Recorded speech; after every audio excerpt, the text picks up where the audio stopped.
Welcome back to the channel. We're here for the first time ever with the cheapest brand new HP desktop I could buy for 2022. I believe HP calls this guy a TE01, so it's like the TE01 series. This one is a TE01-2250xt, which is kind of a mouthful. So I'm just going to call it a TE01, whether or not it's right. I've already established a playlist for this guy, which is linked right up there and down in the description, where you can go get all caught up on all the happenings on this thing, which to this point includes ordering it even. And before we get too much further into it, I want to repeat that my stated goal for series like this is to be able to give these things away when I'm done with them. If you want to check out last year's series on the Dell I did, you can check out the link right up there, also down in the description. I said the same thing in that video too. And I'm thinking I'll be able to do that when we get around, we'll say 50,000 subscribers-ish. You know, these things have to pay for themselves before we can go that far. So every like, share, comment, subscribe, all that good stuff that anybody does helps me get there and helps me give these things out to you guys. One more small disclaimer. What we have going on here is not technically the cheapest one I could buy. Go back to the video where I ordered this thing if you want to see why I bought just like that much more than the minimum. But the first thing I'm going to do before we even begin the upgrade series is I'm going to roll it back to being as low of a model as I could possibly get. So this is going to be the unboxing for one that's just like mildly upgraded, and then I'm going to roll it back to dead dumb before we go any further. Being that that is the spirit of the series, the box on top is a regular keyboard and mouse. Inside this box is a wireless one. So first things first, let's just get this guy open and make sure that's what's up. And they must have heard I liked boxes inside my boxes, dog, because that is what they did. And I don't truly know if this is the same keyboard and mouse that an Envy would come with. It was marketed as for a Pavilion, but I cannot freaking find any pictures of the keyboard and mouse that HP actually sends out with these. So this is what we're getting. Keyboards and mices tend to be a pretty personal thing. Like, I usually prefer to spend a little bit of money on a keyboard and mouse, and I usually don't at all appreciate the factory offerings. So for me, this is kind of a matter of how bad is it. For you, you may not have as strong of opinions. There it is. It is mush-o-matic and spongy. It itself is pretty flexible and kind of gross, my opinion. And the mouse it comes with. Buttons actually aren't too bad, but it's just way too small for my giant hands. That's one of the reasons why I'm kind of a mouse and keyboard snob. So if you are a monster like me, just for some scale, that is a regular size can of Coke I'm holding. This mouse may not be comfortable for you. I know it won't be for me. So this is the last time I'm probably ever going to touch this keyboard and mouse. Doing it just for you, the people. So that brings us to peanut butter jelly time. Get our new PC open. I assume this is our wireless keyboard and mouse, and I must say, this is radically heavier. Like, so much heavier, that can't be all that's in this box. Holy crap, it might be. Ooh! Right off the bat, it runs on alkaline batteries and not internal rechargeables. It's a strong no from me. Not impressed. Good grief. This keyboard weighs a bazillion pounds, so actually this is a much higher quality keyboard. Yeah. The keys on this feel pretty nice, actually. Funny enough, I just had a conversation with a subscriber about like old school mechanical keyboards versus new kind of squishy, clicky ones or whatever. And what I said was, if you get like a nice high quality Logitech keyboard, it feels more like a decent quality laptop keyboard. So if you're a laptop user, like at work, or you have a laptop you also use, switching back and forth between a high quality, low profile, not mechanical keyboard and a laptop is actually pretty straightforward. So here's my Logitech I've had for a few years. It's a K800, and the HP actually has a nicer feeling. Interestingly, I have a ZBook, I think G3, over off in the corner, and this is roughly comparable to that keyboard. So in short, I'm very impressed that this keyboard is actually much nicer feeling than I expected. And again, it weighs a freaking ton. I think they've artificially weighted it down to maybe give it some kind of quality, but it is not nearly as twisty as the other one. I mean, my Logitech is much more twisty than that. Wasn't surprise number one. All right, I got to know 23¼ ounces, 659 grams. 18¼ ounces, 518 grams. So what, this guy's about 20% heavier and probably 20% smaller. There's got to just be a huge steel weight in the back of this thing or something. I don't see an easy way to break into the thing, but this whole back plane may actually just have a big piece of metal behind it. I know I'm going on a bit here, but this thing really does feel quality. I'm very, very surprised for the 30 bucks I spent upgrading it. I think it was 30 bucks. We'll find out if it's any good as time goes on. Just listen to that.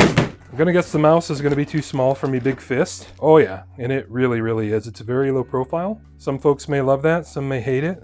But while I'm working on this thing, I probably will try and give these a good run for their money, because that is something that someone mentioned in one of my Dell 3880 video comments, is that they were upset that they did not get their wireless keyboard and mouse with a Dell. And I didn't think it was very common for that to even be optional with a box store PC.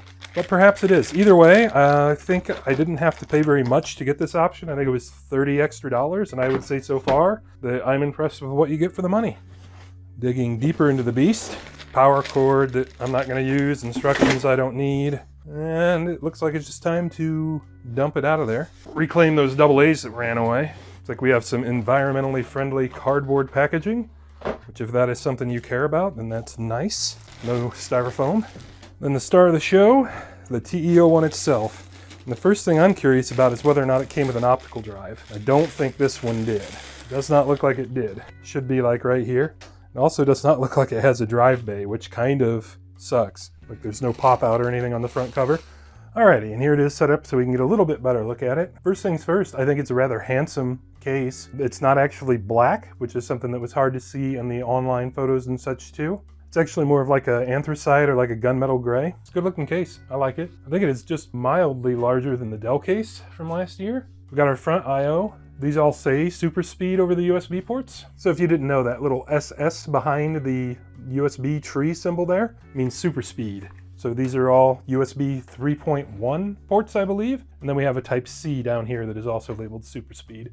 So that's all cool. Take a look out back. Oh, I'm gonna mark it down right away because it does not have a thumb screw to access the innards of the case. So you need a tool to actually open the case up. Doesn't appear to be a big deal. Actually, it kind of is a big deal. That's annoying. It's cut for a slotted screwdriver, but it is also Torx. Torx is, to some people, kind of a specialty fastener. I'd forgotten that my Z-Book uses Torx all over the place, but yeah, Torx is annoying, but at least it's cool that they gave you the flathead slot. Out back, there's nothing particularly unusual. I have an HDMI, we have a VGA, so you should be able to do dual screens right out of the box, no problem. Something interesting is that these are knockouts, so I'm wondering what options you would have to get those as knocked out. 4 card slot covers included. I don't know if there are 4 ports in there, but I kind of doubt it. 4 USB ports. They are not labeled super speed, but I bet they are. They're probably not labeled that way because it would have been difficult to stamp. And then my Windows 11 holographic COA whatever thing. Looks like we have a proprietary power supply, but it's supposed to be a 400 watt power supply, so may not even be a thing to have to worry about upgrading that guy. So that is cool. So I guess the next thing here is to get a Torx driver. This is part of the PC Tools kit that I suggest to everybody that doesn't have anything. Just a nice little kit for working on computers. I will link down the description for you. We'll get that guy open. It's probably not a captive screw either. I think it might be captive, meaning it won't fall out on its own, which is nice. See if that's all it takes. Yep. Pull our case side back. It's off of there. And inside there's some weirdness apparent immediately. Like we have those 4 case knockoffs back there, but only 2 expansion ports. I also see that there's like a stop right here, and the motherboard's way up here, so it looks like this case could support a larger power supply than this and a larger motherboard. I'm wondering if there are other options of it where that's a thing they do. On the plus side, very easy to access 3.5-inch hard drive bay, which is awesome. Oh, and I've got a slight correction. This thing actually has 2 hard drive bays, which is pretty sweet. Up here, this is actually a 2.5-inch bay, so a 2.5-inch drive, much like that one. You can bolt it in right there. You'd probably want to turn it upside down for cable routing, but whatever, we'll get there at some point. And then in the front, there is a 3.5-inch bay. And right there, as I wiggle it around, you can see the screw holes for the 3.5-inch bay, but there are also drillings here for 2.5-inch. And the case is labeled, so it's stamped right there, 2.5. So this is the same 2.5-inch drive we had a moment ago. And there you can see it lined up on the 2.5-inch drillings, which is pretty cool. And for whatever reason, it looks like we just have this dimple here on both locations for the 2.5-inch drive rather than having 4 screws. Apparently that's a thing they do. But whatever. Correction corrected. I've got a feeling that if I'd have gotten the optical drive, it would probably bolt in behind this bay right here. and I will attempt to contact HP and see if I can buy one, rather than invent my own way to do it. Things that suck is more Torx screws. It's not a big fan of Torx in general. If you like them, this is the PC for you. That guy out of there to get a start at this shield. Not immediately seeing why this side panel doesn't want to come off, but I do want to pop this front bezel off anyway, just to take a look. Pretty straightforward, just 3 little tabs and off she comes. This thing weighs a bazillion tons, which is interesting. And each one of the slats in the front of this thing are actually individual pieces. And you can see that they're all clipped in. So all those little clipping points are where all those slats are bolted in. So it looks like when you get the optical drive, they replace one of these slats in entirety with like 2 different pieces, which is interesting. So I'll reach out to HP and see if you can buy that stuff. Bet I can't. And with the front bezel removed, I can see what my problem was. That sheet metal side cover just springs on over here and holds it tight. So basically I was just being too cautious with it. Just give it a good yank and that guy will just pivot on out of there. Find it interesting they added that at all. This case has actually got some pretty good gravity in it. I'd say it's built significantly heavier than the Dell. I'm not sure why that thing needs to be there, but it is. Continuing to look around, let's see what it takes to get this drive caddy out of here. We have some power supply wires clipped under it. So if you have a hard drive, you have wiring there. Included a SATA data cable and SATA power right where it ought to be. And it looks like to get this drive caddy out, we actually have another Torx screw up here that we have to pull. And it also appears my suspicions were correct about the optical drive bolting to that cage, because here's the knockout for it. And the cage just pivots on out of there, like so. Now we can actually get a pretty good look at the board. It appears they've given us 2 SATA connections, so if we had a hard drive and an optical drive, we don't have any further SATA expansion, which is kind of okay. Oh, my mistake, they've given us 3, because I forgot they included 1 SATA cord. So we have 3. I have to look up what the difference between dark blue and light blue is. Might be a little difficult for you guys to see. We have a dark blue, which would usually be the high speed. I'm not sure what the light blue, and then the white one would be like the slowest port available, so that's where you'd put your optical drive. So that is kind of interesting. Much like Dell, we have all of our SATA power ports are on their own lead to the board, which could be handy for us later. Find out. Unlike the Dell, I'm sorry for doing so many comparisons here. 3880 that I did last year is still a current model, so I suppose it's valuable to point this stuff out. This thing does have dual channel RAM and only 2 RAM sockets. I was kind of naive about how important this is on modern Intel processors. It is a huge performance boost to have both sticks populated as opposed to just one. So in this machine, to upgrade RAM, you have to pull RAM out and throw it away. However, if you choose not to upgrade your RAM, you're going to have better performance right out of the box anyway. So it's both a devil and an angel, is what it is. I think that this is probably what would please more customers, because I think most customers are probably going to be just fine with 8 gigs of RAM this thing comes with. And folks like me who might bring it up to 32, 64, whatever, we're probably in the minority. Moving on, we have our M.2 SSD, and that is a 2880 form factor, so that is the longest one. I'm curious what other sizes it may support. So just right off the bat, we're never even going to power this thing up. Just going to take the SSD out of it. It looks like that is a 2242 position, I'm pretty sure. So 2280 and 2242, that is also very standard to Dell. Speaking of, integrated front I/O to the motherboard. So all these USB ports and the card reader and stuff do not come off of this board. They are there for life. Also very much to be expected. Alrighty, and since I'm just kind of headed that way anyway, the CPU cooler doesn't look to be anything special. It's completely unbranded even. This is a Foxconn built machine, so I assume that's a Foxconn built cooler. One thing that's nice is we have another case fan back here. So I would say this guy has a reasonable chance of cooling in its stock configuration. It's pretty cool. What isn't cool is that's a proprietary power interface. So that's HP only. It looks like it's a 4-wire power plug. I suppose the good thing about that is with it only being 4 wires, it probably wouldn't be that hard to figure out what those 4 wires do and make a different power supply do other stuff if we needed to.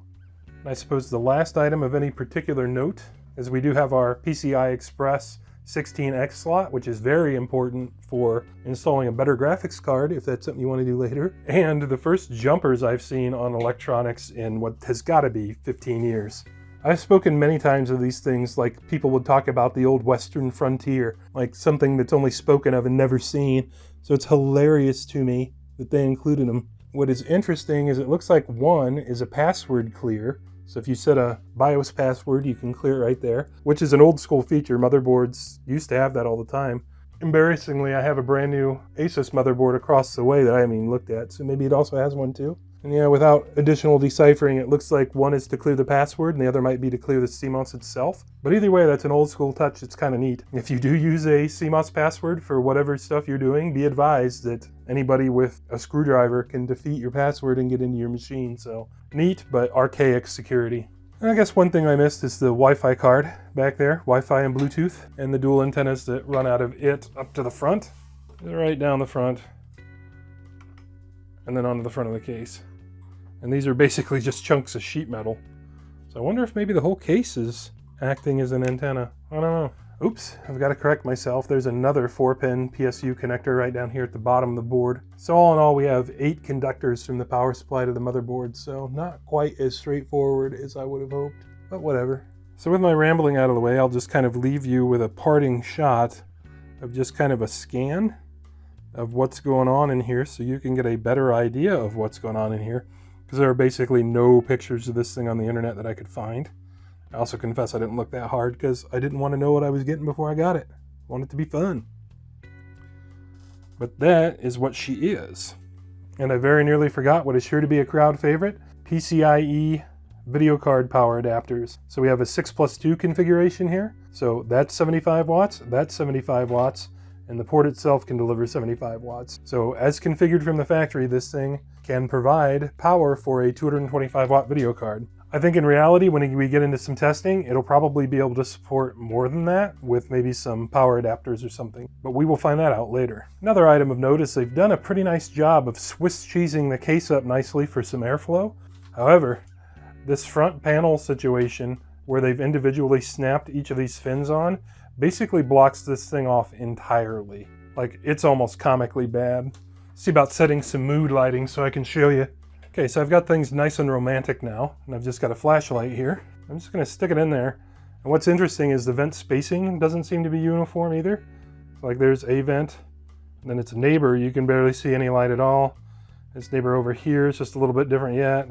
Then we get to the I/O over here. There's a big metal shield behind that entire port, so you really can't get any airflow through. So they did a nice job giving us a holy case and then just totally obstructed flow. I might be making a bigger deal out of this than it is. The side cover is also perforated. It's got a big grate right in the side of it right there. So it can probably breathe all at once through there. But, you know, why bother to go through all the effort of doing that then? But whatever, that's what they did. It's probably going to be fine. Hey now, I just noticed something else too. So I don't see any freaking Optane module in this thing, and we were supposed to have gotten that at a no-cost upgrade. I wonder if they shorted us because we didn't order a hard drive, or if I'm just dumb and it's like integrated on the board somewhere. I guess I'll find out when I turn it on, but I expected to see an Optane card in here. Such is life. So that's going to conclude our introductory overview of the mechanicals on this thing. Short and sweet, I like it. I think it's a pretty well-built machine as far as just general heft and beef. It is considerably heavier than the Dell from last year. Right now I have the Dell doing Dell things, so I can't just put it on a scale, but take my word for it. Overall, they just invested a lot more metal in this thing than Dell does in their stuff. Also, as I'm recording this is about 5 days before Christmas, and I bought this thing as a Black Friday sale. Today, it is $50 less than I paid for it on Black Friday. So right now, for $400 for this thing, the way it's built, and with an 11th generation CPU, and Windows 11 on it, so you're gonna stay current well into the future, I think that's a great bargain. Could change my tune later when we get the thing fired up and ready to roll, but hey, for $400, what you gonna do? So I hope you guys are as excited to get tearing into this thing as I am. Once again, like, comment, share, subscribe, ring the bell, all that good stuff, because it helps me help you to help the channel grow so we can keep doing cool stuff like this in the future. Speaking of the future, that's about all I got for this one. As always, I appreciate you tuning in for it. We will catch you on the next one. I'm Max Saddington Bear, and if you liked that video, hey, like the video. If you'd like to watch some more of them, here's some more for you. And if you want to come back and watch more, always consider becoming a subscriber. And we'd like to thank you once again from the bottom of both our hearts for stopping in.